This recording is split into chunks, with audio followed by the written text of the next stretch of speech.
Hi everyone. So this was day 9. I think this was a day 9 print. I made myself a list when I started doing this of ideas, and originally I started thinking, all right, I'll do this for 30 days and see how it goes and kind of go from there. So I opened up a new notebook and I wrote down everything in there, and I got about 24 days worth of ideas down. And then the other day I was floating around on the Facebook group and I saw somebody who had done prints in black and white and gray with red, and I thought, ooh, that's cool, I'm going to try that. And that was the constraint I placed on myself. I'm still working on that 8x10 gel plate and using up some unused stencils. So I took out black, I took out cadmium red deep, I have titanium white, and I figured the gray would come in mixed with that. So those are my constraints, those are my colors that I was going to be working with. And I was excited about it because I don't use red a lot in my prints. I've done some black and white stuff, but mostly with like more neutral colors in it. So I always find red is like the pop of color that I like to use, but not something that I would print with on the regular. Although when I did the red, orange, yellow a couple of days ago, that came out looking really beautiful. And this batch, I found myself like getting angrier and angrier as I was working. And, you know, I kept asking myself, like, why am I putting these kinds of constraints on myself? I should just print and print for the love of it. But I want to challenge myself, so that's why I did it. And some of them came out really interesting, some of them came out messy as hell, and some of them I would keep, I think. I'm just going to sit at the end of all of this and go through a stack of probably like 500 prints that I've made and figure out what's going to work, what I want to cut up, what I want to collage with, and what I really just want to like print over. So anyway, let's take a look at some of the prints I did. I started out with a very graphic print, a very graphic stencil, which was this one, the zigzag lines. And there's more zigzags in here somewhere.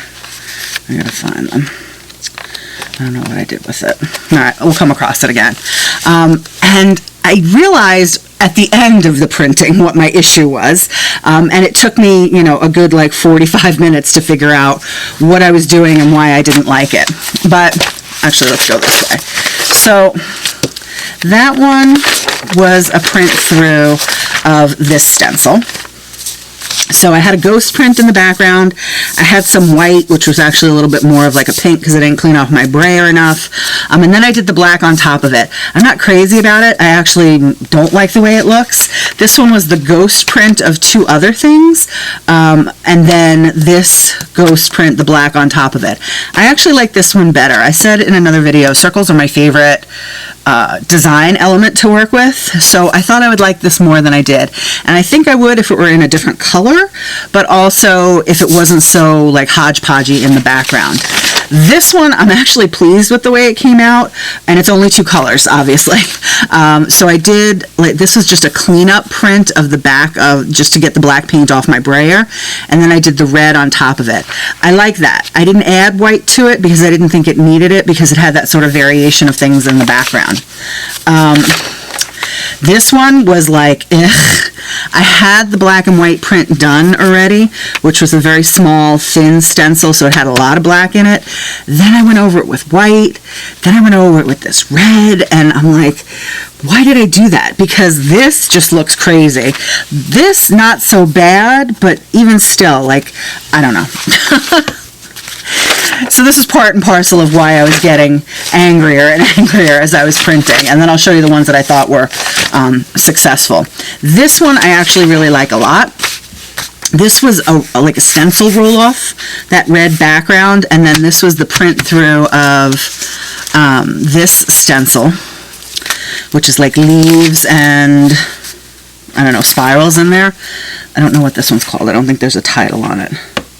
No, there's no title on that one. But then I did a double print with this. Now, this double print I did on the plate itself. So what I did was I printed this, I left the stencil down, and then I put red on top of it, and then I peeled off the stencil and printed it all together. So that's how to get a double print when you when you leave the stencil on there. And I really like the way that came out. I think it's very dynamic, but again, no white in it. And this one, I was using the white of the paper. So I think that was part and parcel of my issue. This one, I actually like the way it came out. This was the original print through of the stencil. So I have 3 stencils on this one. I have the black in the background, which is that gradiated dots. I have the white, which was a print through of a stencil, and then I have the red. These are kind of like, I don't know, runes, or I don't know, different writing. But I like the way this one came out. And again, I think it's because there's not so much black and red interplay. There's a lot of white in there, and I actually really like the way this one came out. This was 2 ghost prints, so I'm pleased with those. Oh, this one. This stencil was like an odd stencil to work with. It had these big giant shapes at the top and then the smaller ones at the bottom. But again, this was a double print like this one. Okay, so I printed the black off the stencil, and I'm not even sure where that is right now. It's in here somewhere. I don't know, I'll have to find it. I printed the black as a print through, then I went back in with the red and did it with the stencil still on the plate, and this is how it came out. Again, I like the tension of the black and the red, and I wasn't going to screw it up by putting any white on it. This one, I really like the way it came out. These were, the red, I think, was just a clean off background print. This, where you see the red showing through and the white, that was, I don't even know where the original one of that is. That was this stencil in here. See that? So this was the original print through of it. And then the black is a ghost print of this, which I think is gorgeous. I just saw a technique on the Stencil Girl blog where they talk about putting black gesso through a stencil on watercolor paper and then watercoloring in the white. So I think that would be something that I would want to try with this. I could probably colored pencil or marker into this. This is just copy paper. So it's very thin. I wouldn't be able to watercolor on it, but I like the sort of graphic nature of the stencil itself, and that's why I think it worked with that one. So that one's definitely a keeper. I like that stencil. I want to try it in a couple of different ways. So back in the red, orange, yellow video that I did, I talked about that X stencil. So I took it back out and I wanted to use it in with this because I thought it would look cool.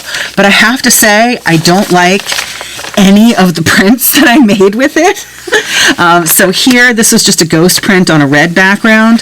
This one was the original zigzag one that I have. I don't even know what I did with it by now. Oh, this one. That black was the ghost print of this original one. Then I went over it with a bunch of stuff. Then I did the white. Then I didn't like the way the white looked, so then I did the red. And it was just, again, like messy, and I kept going over it. Same thing happened with this one. I did like the black gradiated dot background. Then I think I had red X's on it, and I hated the way that looked, so then I did white over the whole thing, then I did the red gradiated dots, then I did the black. Again, this is when I was starting to get really frustrated and not happy. This one actually, I think, worked. I had a black, grungy black background. I did the ghost print of the whites on here, so you can see them there, and then I went over it with this sort of graphic stencil. That, I like the way it came out. You know, if it taken in chunks, I think that would look really cool. This one, again, I used the ghost of that red on here, and then I had another ghost of a geometric stencil, but again, just not thrilled with it. This one, still not thrilled with it. I went over it partially in red. I had the black background. I did the white over it. That was a ghost print. Again, not happy. This one is messy, but I can live with it. It was a ghost print from a previous printing session. Then I went over it with the red X's. There's the red X's. And then I hated the way they looked, so then I went over it with the ghost print of a white one, another one. Again, not thrilled. So then, as I was printing, I finally realized my issue was that the red was just bothering me so much that I couldn't use it really as such a big part of the design. And I got to the point where I was like, all right, I like the black and white stuff better where there's not so much red in it. So like this had a slightly red background with the black, and then I just went over it with white. And I was like, you know what? I kind of like the way that looks better. And then I had what I would call an aha moment. It only took me 45 minutes of printing to figure this out. So I printed with one of my favorite stencils, which is this one. Obviously, you can see there's a lot of colors on it, and I've used it a lot. Of course, I'm going to say it's a Stencil Girl stencil. I don't know the name of it. Oh, it's from Stencil Club from August of 2018. So it's a fun stencil. It's very graphic. It's got a lot of different elements in it. I use this one a lot, hence that's why it's covered with so many different colors. So I took that one out and I said, you know what, let me print with that. So again, this was a very messy print. I had the original print from that black and red one. You can see the original black print is the first thing on the page. Then that leafy, stencil-y backgrounded one. That was a stencil print in there, so you can see that. I did some ghost print of white in there. I have no idea what that one is. But then when I went over it with my favorite stencil, I was kind of like, you know what? Okay, I like the way this one works. It's still a lot of red for me, but I'm thinking I like the way this one works better. Then my aha moment happened because I have a stack of stencils that are not necessarily what I would call printing stencils, meaning they wouldn't be great to pull prints through them, but they're good for adding in some small bits and pieces. That was my aha moment. So I did this print, which was gray, white, and black, and then instead of adding a whole bunch of red on it, I was very selective, and I pounced through the stencil and did just selected areas. And that was my aha, this is what I've been doing wrong the whole night moment. Here's the stencil. So that's the actual stencil itself. So it has all these little bits and bobs of color, of lines on there. And I wouldn't print this thing as a whole necessarily because I don't think it would pull up nicely. But when you take a makeup sponge and some paint and you pounce through it, you get some very nice details on there. And that's what I did on this one. And I was like, oh, this is what I wanted. I spent all of these papers and all of that time printing, and then I realized, you dummy, this is the effect that you really wanted, which was not a lot of red, mostly black and white and gray, and then these just sort of accents or touches of color. So that was how I wound up using this one. So this is that little run right here. I have that sort of torn edge down at the bottom. This is these guys over here. And then this one is that right there. So that was how I wound up using that one, which I love. And actually, I would probably frame that one as is right now. And then I did a little bit more on here. I was a little bit more deliberate about where I put stuff. So this was that black background. I had the gray overlay. And then I went in with some of the red. So yeah, it took me a good 45 minutes to an hour to realize what I was doing wrong and why I was hating everything I was making. But it was a good learning experience. So I'll put up the video of the printing portion of this so you can see what I was doing and how frustrated I was getting, because I think that definitely comes through. But you know what? If it took me 45 minutes to go through and do all of that and wind up with one frameable, finished one, I think I did pretty good. And not to say that these aren't great also. This one I love. Love, love, love, love, love. But anyway, thanks so much for watching, and this was day 9 printing. So onward to the double digits. Day 10 coming up. All right, folks, take care. Be well.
Ooh.